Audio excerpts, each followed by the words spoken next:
besties. Hi, welcome in. I wanted to unbox my Book of the Month box with you. I unfortunately had to put them into a bag because when my box got delivered today, the person left it somewhere where it got completely soaked. So now the box was destroyed and I really needed to check to make sure none of my books were messed up.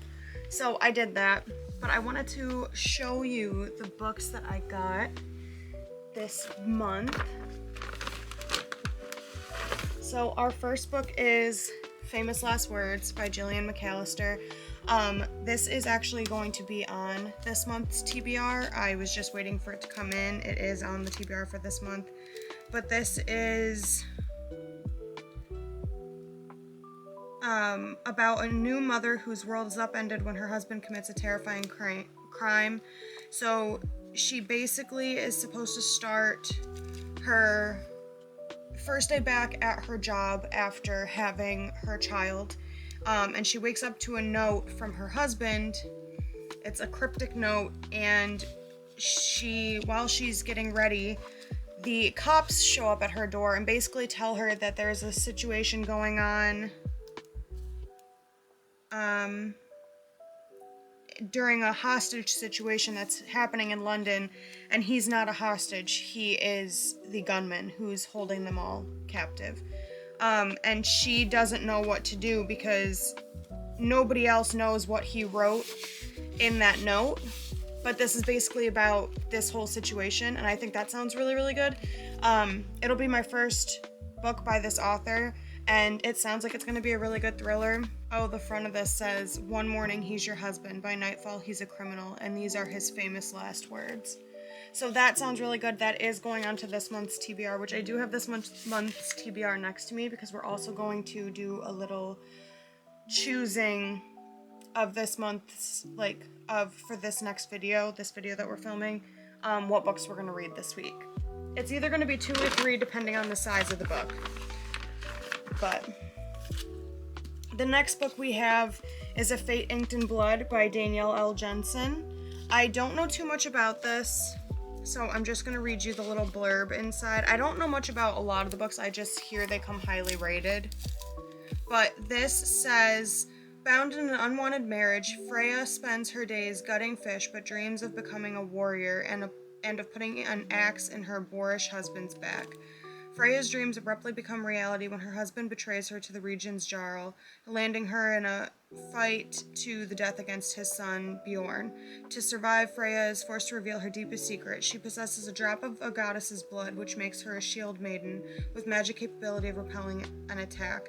And it's been foretold that such magic will unite the fractured nation of Skaland beneath the one who controls the Shield Maiden's fate. Believing he's destined to rule Skaland as king, the fanatical Jarl binds Freya with a blood oath and orders Bjorn to protect her from their enemies. Desperate to prove her strength, Freya must fight. And continues on the back flip. Fight and learn to control her magic, all while facing perilous tests set by the gods. The greatest test of all, however, may be resisting her forbidden attraction to Bjorn. If Freya succumbs to her lust for the charming and fierce warrior, she risks not only her own destiny, but the fate of all the people she has sworn to protect. So that sounds really good. I've heard really good things about this. Ooh. Look how cool the chapter headers are. That's really cool. But this sounds like it's going to be really good as well. It looks like it's not like tiny writing. It looks like it could be a decently quick read, even though it's 414 pages. But that also looks really good. So that is the next book that we got in our Book of the Month box this month for February. Just going to set that over there. The next book we got is Heartless Hunter. Now, we know some things about this book. It is on my 25 for 25 list as well. Yeah, it's on here. And this basically follows Rune, a witch who goes by the Crimson Moth to save witches from execution. Nobody knows that she's the Crimson Moth except for a few people. By day, she acts as a rich, wealthy socialite, and then at night she spends her time going and trying to rescue witches from being executed. When she was young, she actually had to, essentially, she turned in her grandmother, who was a witch, so that she wasn't killed for treason. And her grandmother obviously was like, no, you have to do this, like, you need to be protected. And then when she turned, I believe, 16, she became a witch herself, and now she has been hiding all this time that she's a witch while also trying to protect other witches, and her best friend Alex has been helping to keep her secret the whole time. But that's what this one's about. I've heard it's really, really good, and I also, in this box, got Rebel Witch. So I will be able to do a duet read of these. So that'll be fun. That is probably going to be its own video, is just doing a reaction first read through of these together, the duet. I'm not going to read anything about what the Rebel Witch is about because I don't want to have any kind of inkling. Is this only 2 books? I don't know if this is only 2 books. It might not only be 2 books. But those could end up being a video. So yeah, those are the next 2 books that we got in our February Book of the Month box, is The Heartless Hunter and The Rebel Witch. And then the final book, because I did get 5 books this time, I got a couple that, I only got 1 from this month's picks, but then I got some that I've been wanting, so, actually no, that's a lie. I think I got Famous Last Words and First Time Caller by B.K. Borison from this month, or I'd heard about this one and wanted to get it. Let me go check my box, or my all books February selections. Yeah, this was also on the February selections, so I got this one as well. This is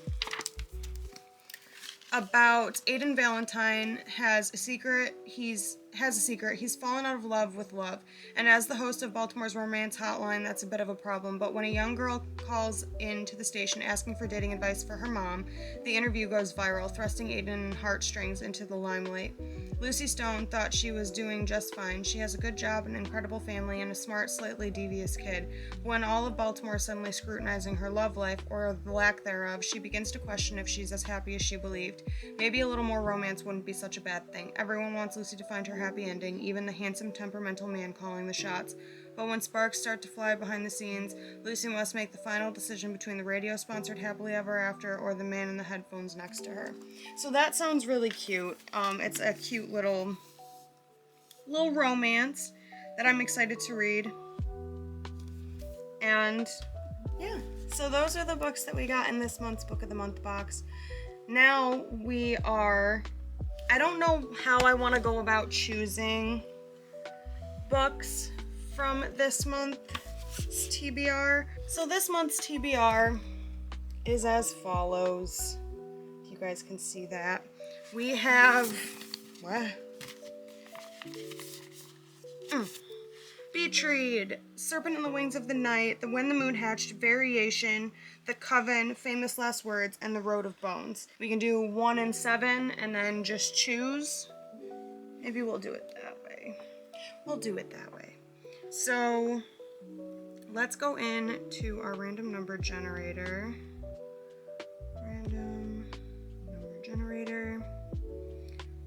1 and 7. Okay, so we are gonna generate a number. Let's say 3. 1, 2, 3.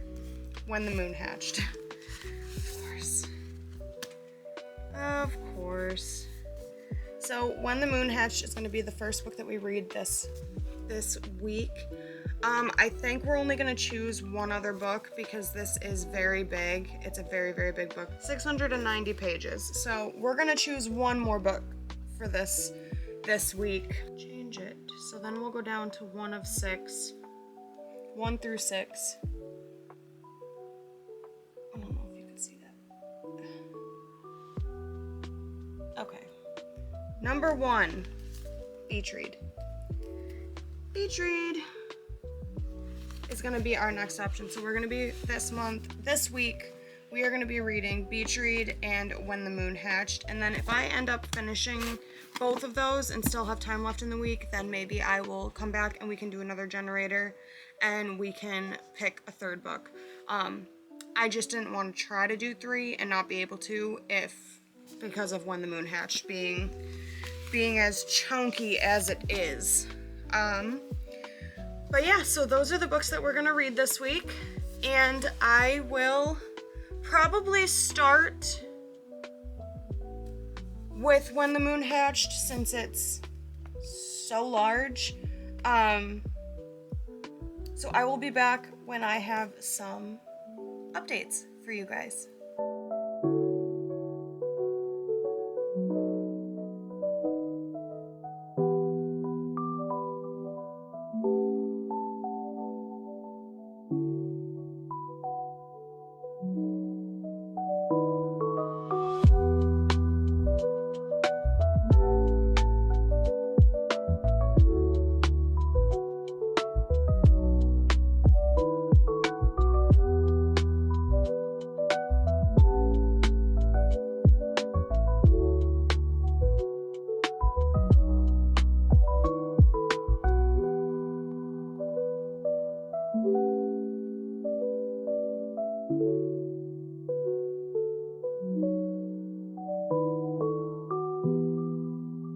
Hello, my loves. So the first book that we're going to get into for this reading vlog is going to be When the Moon Hatched by Sarah A. Parker. I'm going to be fully honest with you guys. I started listening to this on audiobook while I was at work because I wanted to get into my next read, and I may or may not have gotten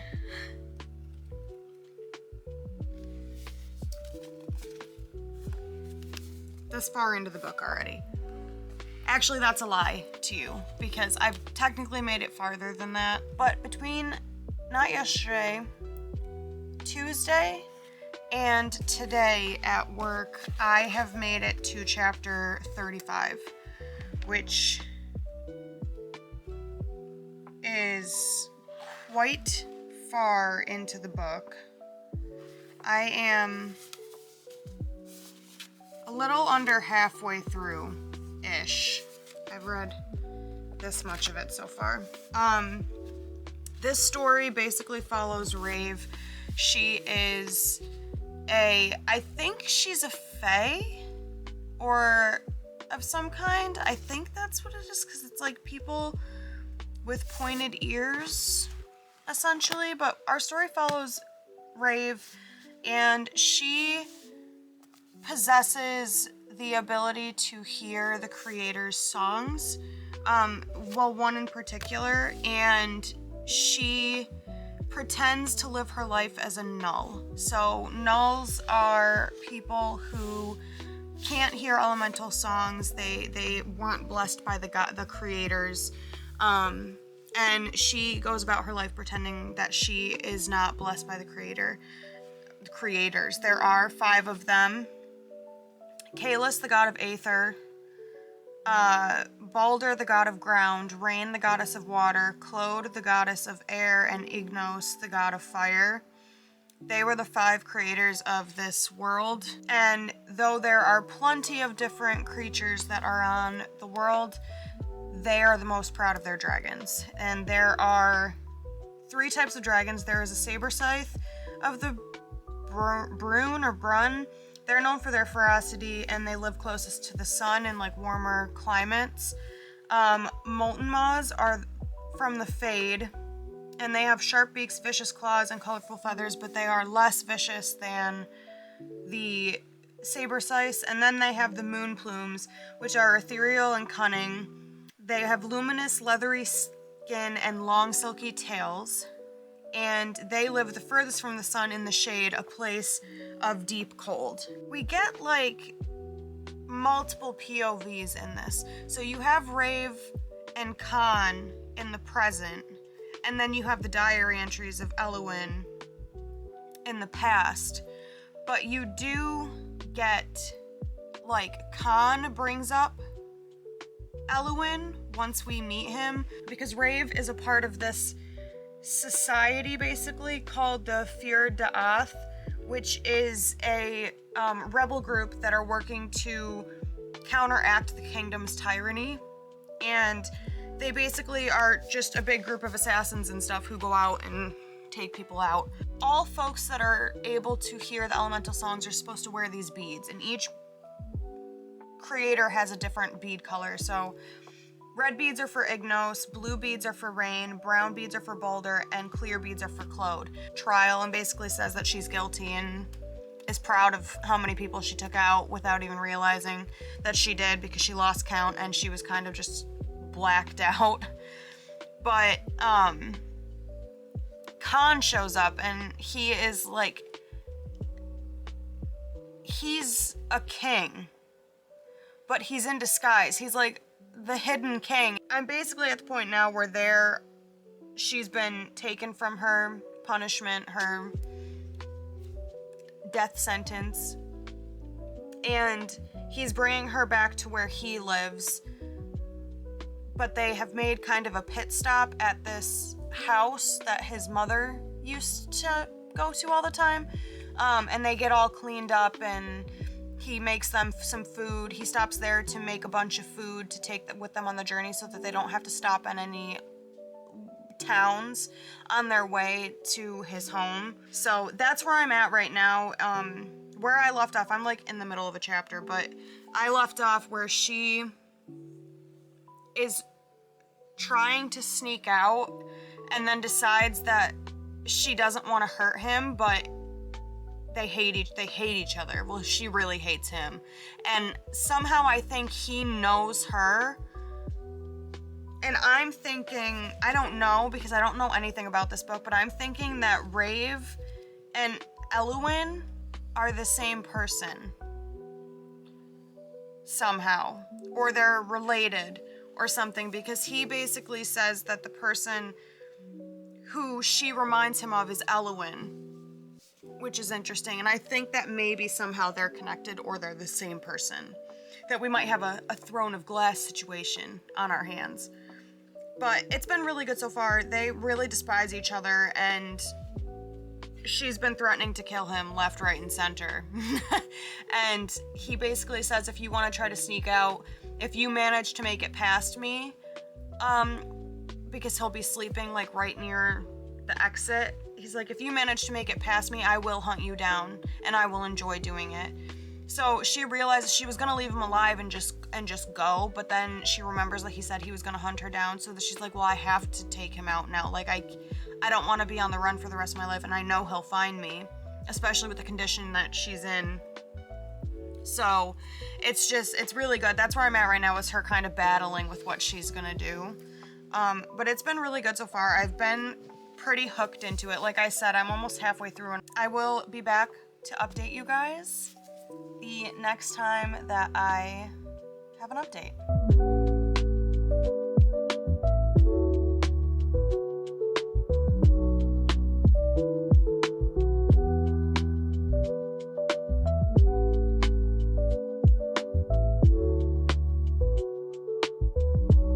Hello, my loves. I am back. Okay, I have officially made it to chapter 72 in When the Moon Hatched.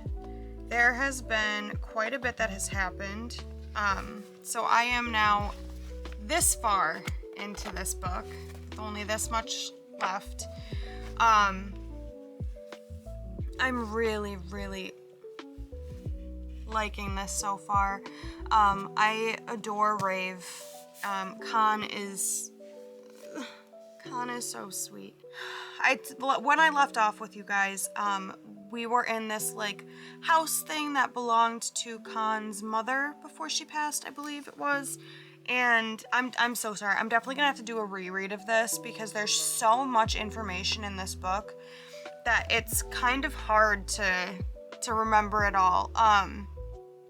But I absolutely adore it. I left off with you guys when they were at that house and he was like making them soup and stuff to stock up for the trip to his homeland, just so that they didn't have to stop at any towns or anything on their way. And he basically tells her that if she can get past him, like, go ahead and try to escape. If you can get past me, then I will hunt you down and I will enjoy doing it. She was gonna leave until she remembered, like, without hurting him, until she remembered that he would hunt her down. So she ended up like, okay, well, I have to take him out because I don't want to be hunted anymore. I'm tired of being hunted. And she like climbed up on top of him and straddled him and held like a dragon scale from his own dragon to his throat. And it turned into something a little bit more lustful. She basically was like telling him that she wanted him, and I was not expecting it. He was more than willing to give. It's very obvious, even before where I am now, that he knows her, that they have some kind of past. She doesn't remember it, but they know each other, and I do think that she is in fact Eluin, who is his love that was thought to be dead. He's looking at her with like all this love and stuff, and she basically says that she wants him under one condition. He needs to stop looking at her like it means something. And he basically stops what he's doing, and like before they've even started anything, and is like, well, that is not something. He's like, so you want to do this just for fun? And she said, yes, no strings attached. And he was like, that is not what we do here. And he like completely goes away and tells her to go up to her bed, like go up to her sleeping room. And it's just like, she gets very hurt that she got turned down by the only guy who's ever made her feel anything. So she goes back upstairs, obviously embarrassed, and then she climbs out of her window during this wicked storm and leaves. She flees. And she ends up getting to like this like cliffside, and she's climbing down it, and a dam or something breaks and washes her down. She hits her head, and when she comes to, she's like on a log that she managed to pull herself up on and is being taken down river, and these two guys spot her, and they put her on land or something, and she's trying to talk to them, but there's a language barrier, and they don't understand her, and she doesn't understand them, or they understand her but don't know how to speak her tongue. I'm not sure. And then they start freaking out at something behind her, and she looks across the water, and there's something just kind of materializing across the water from her. And it turns out to be like, it's apparently a very mythical creature to them and to most people, that a lot of people are thought crazy if they say they've seen it. So it comes across the water and like chooses her. It's a fate herder.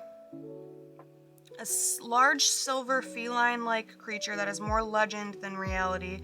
Those who have seen it are often considered crazy or delusional, boasting stories about the beast nudging them to make a different decision than the one they'd intended. So this thing basically chooses her and tells her, instead of running away, she needs to go with these men. So she's like, I don't really know why, but she goes with these guys, and they take her to this village. Fate herder is essentially they think it's supposed to bring them a person who can carry on. Whoever the herder brings to them, that person is going to carry the offspring that can stop moons from falling from the sky. And they like kind of clean her up and stuff and say that she has to stand trial, when in reality this trial is basically these two men who found her in the river basically fight to the death, and whoever wins claims her. And then she basically says, when one of the guys does in fact win and comes to claim her, she goes, no, I will fight for myself.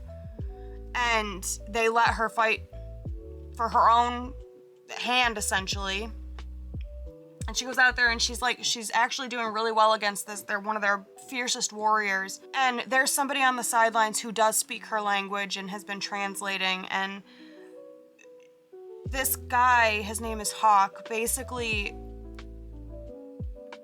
hits her over the head with his mace and then pins her on the ground and tells her to surrender. And the girl's yelling at her to surrender and she says no. And she's like laughing in his face like, I'd rather die than be claimed by you. Long story short, he starts like saying that she does not know she's not from this area, she is not accustomed to their customs, and she is not to be claimed by anyone. And the guy, that Hawk who won, basically says, I've won and I will claim what is mine. And because the person who's in charge basically says she's not leaving here unclaimed. So Khan goes up and takes off his medallion thing and puts it in front of her and offers it to her, and she takes it. He ends up winning and taking her away from that place, but she's like on the verge of death. And they get to his homeland and she gets all mended. They mend her skull and all of her wounds and things. But it's been such a crazy ride. It's so good, you guys. Like, I highly recommend picking up this book because there's so much that I'm not even touching on.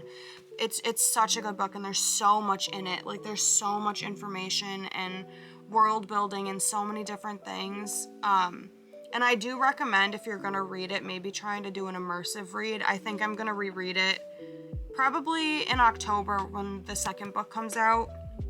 And I think I'm gonna do an immersive read where I'm listening and following along and maybe highlighting and annotating and stuff, because I really, really enjoy this book. And the world that she's created, there's just so much in it and so much to it. But I probably won't update again until I finish, because like I said, I'm on chapter 72, so I'm really not that far from the end. Yeah, 690 pages, so I only have about 150 pages-ish left. So I'll probably update once I finish that again, but I highly recommend picking this up. I don't know where it's sitting on the star scale for me, but I will be back with an update the next time I have one.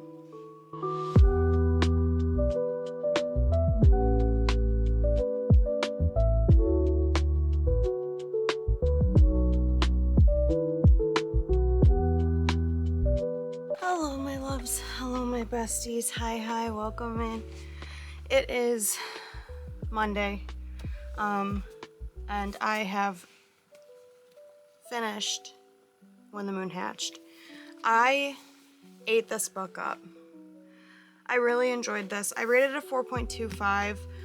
That may end up changing on like a reread at some point, because I feel like there's just so much to this book that I feel like there's a lot that I missed.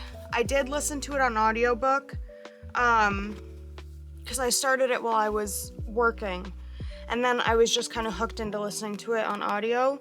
So I think next time I'm gonna do an immersive read of it.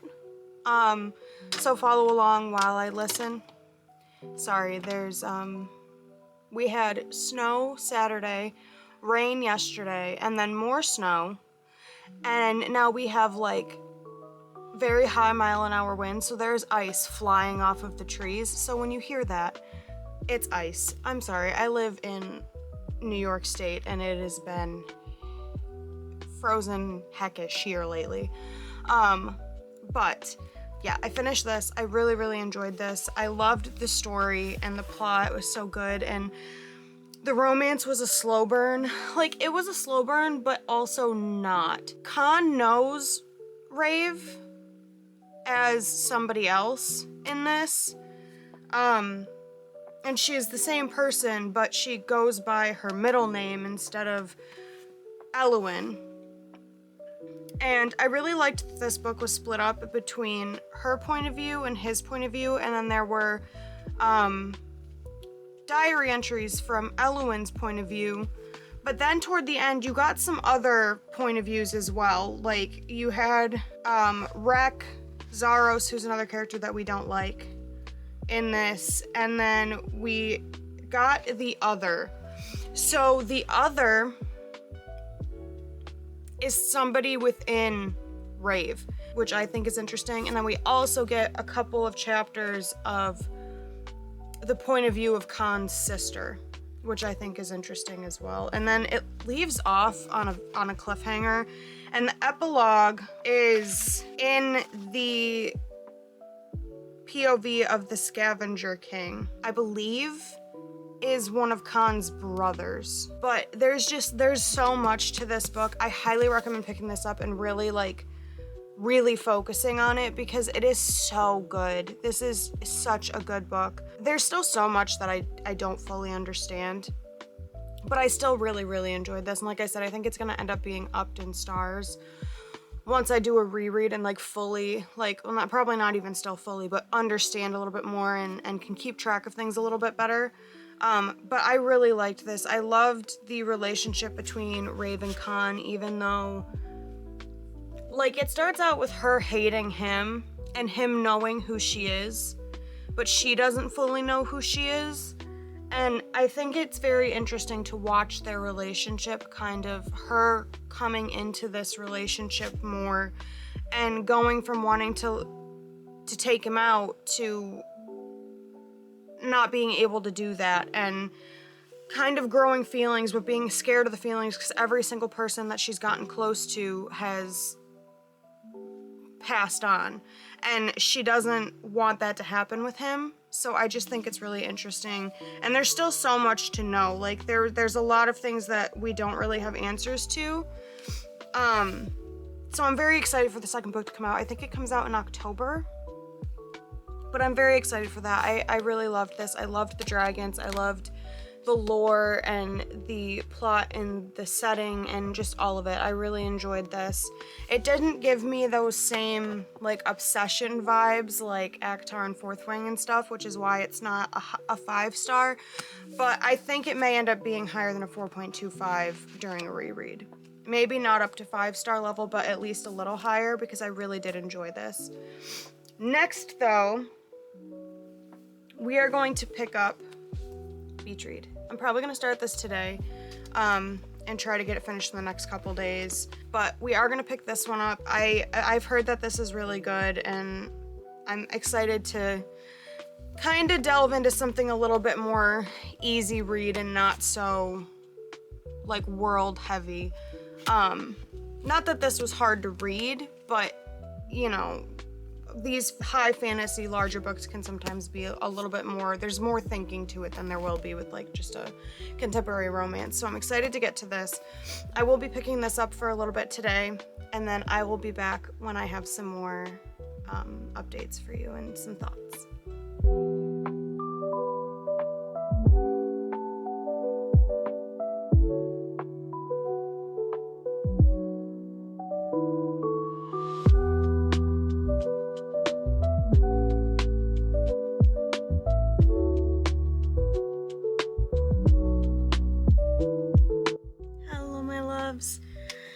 It is officially Tuesday, and I have finished Beach Read. I did end up listening to the rest of this. I read the first 2 chapters in the book, and then I wanted to get this one done while between today and tomorrow. And I knew that I had stream tonight, so I was like, okay, well, I guess I'll see if there's an audiobook for it, and there was, so I did listen to the rest of it on audiobook, and I really enjoyed it. I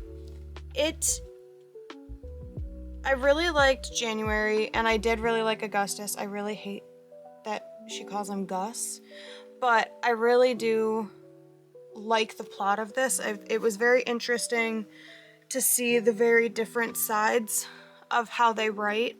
Him being the literary fiction guy and her being romance. And it was just really nice to see them like both step out of their comfort zones, kind of. Like the whole point of this was he lives in this beach house, and she ends up going to the beach house next door for 3 months for the summer. She's in a writing block, and her father passed away, and he apparently had a whole second life. He had another woman, he had this house on the beach, and she didn't find out until his funeral, when the woman that he was sharing this home with came to his funeral to give her a letter and a key with the address on it, because he had wanted her to have it. He had wanted January to have it. And he had basically her mom knew, and her mom had been sick twice with cancer, and he basically was with this woman both times that his wife had cancer, and then he would kind of pull away when his wife was in remission and better, and it's a whole lot. But she went there to try to write her book because it's been over a year, or just about a year, just over a year since her father passed, and she kind of stopped believing in love stories, which as a romance writer, you kind of need to be believing in love stories to write a good book, right? And be able to tell the story. And she'd been having a lot of trouble. She'd been in a writer's block, and she goes to this beach house to work on her book and also clean out this house. And Gus, who is the neighbor, he is her rival from college, and they end up striking up a friendship and a deal where he is going to write romance, she's going to write literary fiction, so she's going to have a non-happy ending and he's going to try to write a happy ending, which he doesn't really believe in love and happy endings.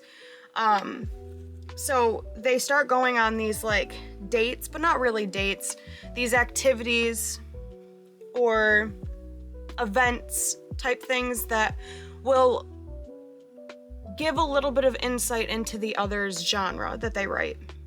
So for her, they go to a carnival, they take a walk on the beach, they do like these cute, fun, romantic-y type things, and then for him, they go on interviews. Like he had set up interviews because the book he was writing before he started writing this one was about a cult.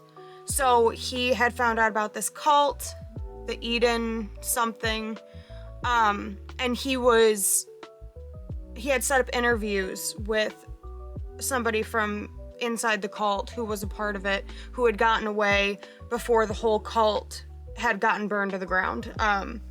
He and his mom had ended up getting out, and they go on an interview with the guy twice, and then, well, once, and then when they go to interview with him again, his mom decides she does want to talk about what happened, and then they take a trip to the actual remnants of where the cult was, like the buildings and the whole place,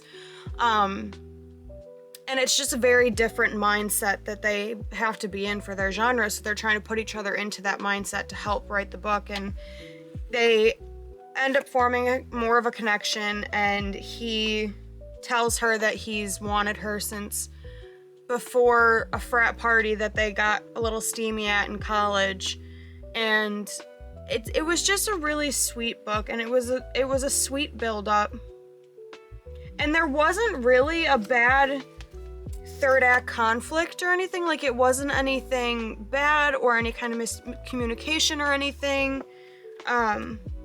which I liked. It was just kind of life got in the way, something happened with life, and she just kind of walked away a little bit, and he needed a little bit of space, and then it was like 48 hours and everything was fine. But it was really sweet, and in the end, he wrote his version of a happy ending where things weren't all doom and despair, and she wrote something that's not necessarily her version of a happy ending, but it all kind of tied together still a bit. So they still had their own touches of themselves in it while also having the touches of the other genre, which was really nice. But I really enjoyed it. I think I'm gonna give it probably maybe we'll say 3.5. I think it's gonna be a 3.5, just because it's like middle of the road. I enjoyed it. I didn't dislike it. It was a good read. It was fun. But it's not something that's gonna draw me in all the time. It's definitely not giving me those 5-star feels. Not something I'm gonna think about all the time, but I really enjoyed it, really had good feelings while I was reading it. This is just kind of middle of the road. It's not something I'm gonna be thinking about all the time. I probably won't really think about it much now that I finished it. But it was good. I enjoyed it. I'm definitely gonna have to pick up more of Emily Henry's books because I did like her writing style quite a bit. So that was cool. And then, while I have you, I bought a book embosser. And it says from the library of Alanna Marie. And let me put it back together. It's so cute. It's a dragon coming out of a book with flowers, and it's got moon phases. But yeah, I really, really liked it, and it was on sale, so I ordered it from Etsy. And I thought that that was a fun little thing to have to put into my books. The ones that I know for sure I'm going to be keeping, like the A Court of Thorns and Roses series, because I adore them. But yeah, so Beach Read is good. 3.5 stars. I really enjoyed it. I hope you guys have enjoyed this video. We read the 2 books this week. When the Moon Hatched took me like 6 days, so it was a little bit more than a week because When the Moon Hatched was a biggin'. But I hope you guys enjoyed. I hope that you guys think about picking these up if you haven't already. Thank you guys for any time that you choose to give to me. I know time is not something you can get back, and any minute you choose to give to me really does mean the world, and I truly do appreciate it. Let me know in the comments if there's any books that you are looking forward to reading this year. If you've read these, what were your thoughts? But yeah, let me know what you guys think. If you guys have any suggestions on books that I might like with what we read this week, please let me know. I'd love to hear. And I hope you guys stay happy, healthy, and safe, and I will see you the next time I see you.